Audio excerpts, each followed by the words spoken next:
ਇਹ ਮੈਨੂੰ ਧਮਕੀਆਂ ਦਿੰਦਾ ਸੀ ਜਾਨੋਂ ਮਾਰਨ ਦੀਆਂ। ਫੈਰ ਮਾਰਿਆ, ਮੈਂ ਇਕੱਲਾ ਬੰਦਾ ਸੀ, ਬਸ ਤੈਸ਼ 'ਚ ਆ ਗਿਆ। ਮੈਨੂੰ ਜਾਨੋਂ मारन ਦੀਆਂ ਧਮਕੀਆਂ ਦਿੰਦਾ ਸੀ ਤੇ ਮੈਂ ਵੀ तैश 'ਚ आ गया। इसने दो ना भागने की कोशिश की अपने ना ब्रूने मुल्क। इसका इरादा था कि मैं कहीं ना कहीं ईरान चमन के ज़रिए से डेंकी लगाकर ब्रूने मुल्क भाग जाऊं। 2-2.5 मरले का सारा मामला था जो इसने अपने भाई को कत्ल कर दिया।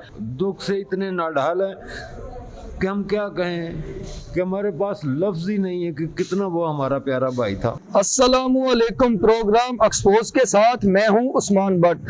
नाजरीन, सियालकोट थाना हैडमराला के इलाका में हुई कत्ल की खौफनाक वारदात। सफाक कातिल ने जायदाद के लालच में अपने सगे भाई को कत्ल कर दिया। कत्ल की क्या थी वजूहात और पुलिस की तफ्तीश क्या कहती है, ये सब कुछ जानते हैं आज के प्रोग्राम एक्सपोज में। जज्जा की ना इधर असगर अली। ते जरा भरा दा कत्ल कीता या क्यों कीता जी? ਸਾਡਾ ਪਲਾਟ ਦਾ ਕੋਈ ਮਸਲਾ ਸੀ। की मसला है तफसीलन दसो। ਪਲਾਟ ਦਾ ਕੋਈ ਲੈਣ ਦੇਣ ਦਾ ਰੌਲਾ ਸੀ अच्छा ਤੇ ਇਹ ਮੈਨੂੰ ਧਮਕੀਆਂ ਦਿੰਦਾ ਸੀ ਜਾਨੋਂ ਮਾਰਨ ਦੀਆਂ। ठीक है। किस तरह मारिया भरा नु? फैर मारे। किन्ने बंदे सो? ਫੈਰ ਮਾਰਿਆ, ਮੈਂ ਇਕੱਲਾ ਬੰਦਾ ਸੀ। ਤੁਸੀਂ ਭਾਈ ਨੂੰ ਕਤਲ ਕਰ ਦਿੱਤਾ ਹੈ, ਕਿਆ ਮੁਨਾਸਬ ਹੈ? ਇਹਦੇ ਤੇ ਕੋਈ ਸ਼ਰਮਿੰਦਗੀ? ਸ਼ਰਮਿੰਦਗੀ ਤੇ ਹੈ ਜੀ, ਭਰਾ ਸੀ ਮੇਰਾ। नाज़रीन, मैं इस वक्त सियालकोट थाना हैडमराला SHO काशिफ भट्ट के ऑफिस में मौजूद हूँ। आइए हम इनसे जानते हैं कि सफाक कातिल को उन्होंने किस तरह गिरफ्तार किया। जी, मैं SHO हैडमराला तैनात हूँ। मैंने 2/10 को थाना हैडमराला का चार्ज लिया और जब मैंने अपना क्राइम को देखा, कोई ऐसा मर्डर जो 5वीं माह को हुआ था, जिसमें मुलज़म भी भाई था, मदई भी भाई था और कातिल भी भाई था। मेरे लिए बड़ी इंटरेस्टेड थी कि ये कातिल अभी तक गिरफ़्तार क्यों नहीं हुआ, जबकि तीनों ही भाई थे। और मदई की ये पिछन थी कि उससे पूछा कि मदई मुलज़ों का पता है, वो कह रहा था खुदा को पता है। जब गिरदोनवाज से बहन को पूछा, वो भी कहती खुदा को पता है। हमारे लिए बड़ा चैलेंजिंग था क्योंकि ये जो कसौटी थी इनके घर के अंदर थी। मैंने फिर इसको जो मुलज़म है उसके तमाम CDR, उसके मोबाइल, वेयरबोर्ड, जहाँ जहाँ ये रहता था, जहाँ काम करता था, जिसके दोस्त बाप कौन है, कहाँ उठने बैठने वाला था।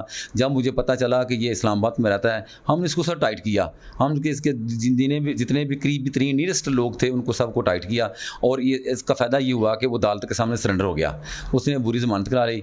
हमने दौरान शामिल तफ्तीश हुआ आयु के पास। आयु ने तमाम जो दस्तियाब एविडेंस थी वो सफ़ा विसल का हिस्सा बनाया और उसको गिल्टी करार दिया कि इसने ही कत्ल किया है। और जब हमने अदालत में रिकॉर्ड पेश किया 17/10 को, उसको पता था कि मेरा तो पुलिस ने अपनी तफ्तीश मुकम्मल कर लिया है, तो इसने फिर बजाय कि उतर कंटेस्ट करता, ये जो है ना अदम पैरवी जो है ना उसकी ज़मानत रिजेक्ट हो गई। और जो ही ज़मानत इसकी रिजेक्ट हुई और इसको पता था कि पुलिस ने पीछे चल जाना है, इसने दो ना भागने की कोशिश की अपने ना ब्रूने मुल्क। इसका इरादा था कि मैं कहीं ना कहीं ईरान चमन के ज़रिए से डेंकी लगाकर ब्रूने मुल्क भाग जाऊँ। तो हमें पता, हमने ह्यूमन रिसोर्स को इस्तेमाल करते हुए अपने IT सेल DPO से कंसल्ट करते हुए और जनाब डॉक्टर उस्मान अनवर साहब की खसूसी हदायत और सर हसन कमाल साहब डिस्ट्रिक्ट पुलिस अफसर साहब की खसूसी शफ़क़त और मेहरबानी और उनकी सुपरविजन के ज़ेर निगरानी हमने तमाम जो वसाइल हैं इस बुरे कार लाते हुए इसको हमने ट्रैक कर लिया और इसको हमने गिरफ़्तार कर लिया है और अदालत में पेश कर दिया है। तफ्तीश हो रही है, तमाम जो कुल ज़ाब्ता है उसको मुकम्मल किया जा रहा है। अभी हमारे पास रिमांड में है और एक इंसानियत का ना सिर्फ इसने कत्ल किया बल्कि पूरी इंसानियत का कत्ल किया है। और भाइयों के बाजू होते हैं और बड़ी दर्दनाक और दिल खराश ये कहानी है जो बिल्कुल पाया तकमील पहुँची है।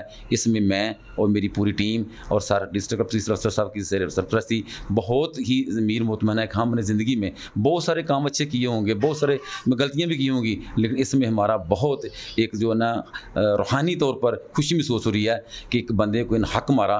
2-2.5 मरले का सारा मामला था घर में, जो इसने एक अपने भाई को कत्ल कर दिया। और आज मुझे वो बात याद आ रही है जो पहला कत्ल हुआ था जो हज़रत आदम अलैहिस्सलाम के बेटों ने किया था, वो नज़र आ रहा है कि भाई ने भाई को कत्ल कर दिया और जो है ना इसने पूरी इंसानियत का कत्ल कर दिया।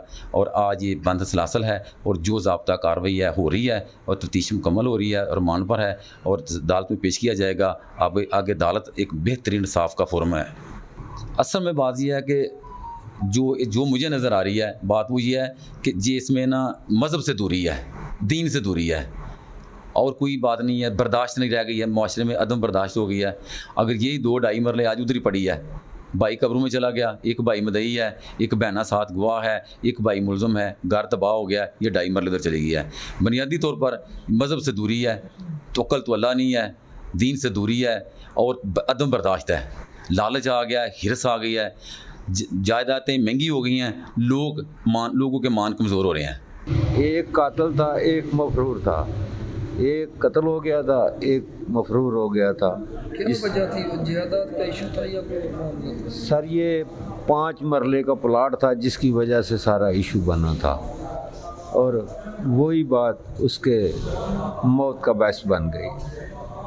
आपको दुख है जो भाई आपका कत्ल हुआ है? भाई इतना दुख है कि हम बता ही नहीं सकते, कि हम दुख से इतने नाडाल हैं कि हम क्या कहें, कि हमारे पास लफ्ज़ ही नहीं है कि कितना वो हमारा प्यारा भाई था। हमसे जितना भी कहें उतना ही कम है। बहुत प्यारा भाई था। ये मैं जी बतौर SHO हेडमरा बात कर रहा हूँ, काशिफ भट्ट मेरा नाम है। मैं जब इधर का चार्ज लिया तो देखा कि एक मर्डर है जो 5वें माह का हुआ है, 17/5/2023 का, और देखा कि मुलज़म भी भाई है और मदई भी भाई है, और मैंने इसको एक तरफ घेरा तां किया तो इसने बुरी ज़मानत करा ली, और इसको बुरी ज़मानत का पता था कि हमने भाई को कत्ल किया है। 17/10 को इसकी बुरी ज़मानत कैंसिल हुई और इसकी कोशिश थी कि एस्केप कर जाऊं कहीं बॉर्डर क्रॉस करके। तो हमें ह्यूमन सोर्स को इस्तेमाल करते हुए और तमाम दस्तयाब वसाइल को ज़ेर इस्तेमाल करते हुए, और सर जनाब inspector general police doctor Usman Anwar साहब की खसूसी हिदायत पर और सर हसन कमाल डिस्ट्रिक्ट पुलिस अफसर साहब की ज़ेर निगरानी हमने, क्योंकि मर्डर था, वह एक कत्ल पूरी इंसानियत का कत्ल है, हमने विद इन नो टाइम इसको भागने से रोक लिया, मुल्तान के रास्ते में से रोक लिया और इसको ट्रैक करके हमने गिरफ्तार कर लिया है। और जिसने दौरान इंटरोगेशन कन्फेशन भी किया है कि ये हमारा घरेलू तनाज़ा था, जिसमें कोई 2.5-3 मरले का प्लाट का तनाज़ा था, वो इनको दे नहीं रहा था, लिटिगेशन चल रही थी। इसी में सिलसिला में इसने तैश में आकर अपने भाई को बिजरिया फायर आज से 5 माह पहले कत्ल किया था। आज ये गिरफ्तार है और बंसलासल है और ज़ाब्ता के मुताबिक कार्रवाई हो रही है और रिमांड पर है। इस तरह है कि जो मदई है वो भी भाई है, मदई भी भाई है, मुलज़म भी भाई है और कातिल भी भाई है। हमने मदई से जब इंटरोगेशन की वो इतनी इंटरेस्ट नहीं शो कर रहा था, क्योंकि उसका भाई भी मकतूल था और मदई और मुलज़म भी भाई था। इसलिए हमने सोचा कि ये ऐसा कोई तरीकाकार बनाया जाए कि यहाँ, क्योंकि हर तरफ ही ब्लड रिलेशन था लेकिन मर्डर होने वाला भी जो था वो भी भाई था, मुलज़म भी भाई था और मदई भी भाई था। हमने फिर तीसरा हल ये सोचा कि हम लोग किसी न किसी तरीके से ह्यूमन सोर्स को इस्तेमाल करते हुए पता चले कि ये मुलज़म कहाँ है।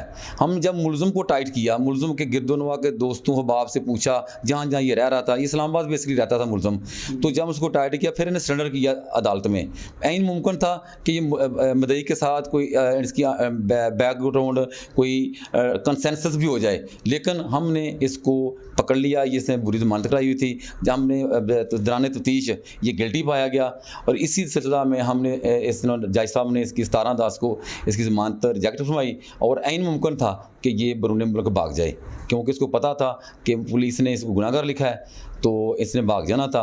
हमें जब पता चला कि ज़मानत रिजेक्ट हो गई है, हमने विद इन नो टाइम तमाम इसके जो रिलायबल सोर्सेज है, ह्यूमन सोर्सेज है, दीगर टेक्निकल सोर्सेज, उनको ज़ेर इस्तेमाल लाते हुए हमें पता चला कि ये बरूने मुल्क भाग जाना है या इन्हें स्केप हो जाना है। फिर हमने पता चल गया कि ये कहीं बास पर ट्रैवल कर रहा है। हमने उसी विद इन नो टाइम इसका पीछा किया और हमने इसको टेक्निकल और साइंटिफिक बुनियादों पर इसको गिरफ्तार किया है और दौरान इंटरोगेशन इसने कन्फेशन भी किया है और आज ये शर्मिंदा है। और ये एक ऐसा कत्ल था कि मदई ब्लड रिलेशन था, मुलज़म भी ब्लड रिलेशन था और जो कातिल है वो भी ब्लड रिलेशन था। इसके साथ ही अपने मेज़बान उस्मान भट्ट को इजाज़त दीजिए। अल्लाह निगहबान।